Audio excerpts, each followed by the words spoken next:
dey watch una.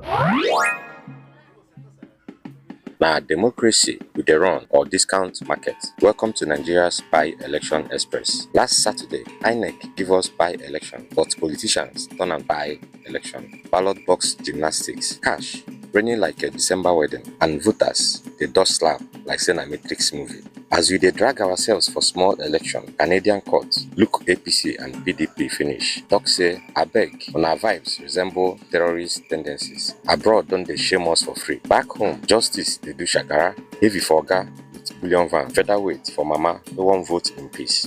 Na jollof politics we dey run, sweet for few, pepper for plenty. My people, democracy no be chop money carnival. Protect your PVC like your future. Reject GMO wey go poison our farms. Shine your eyes because 2027 must not turn another by-election If express. you no laugh, you go learn.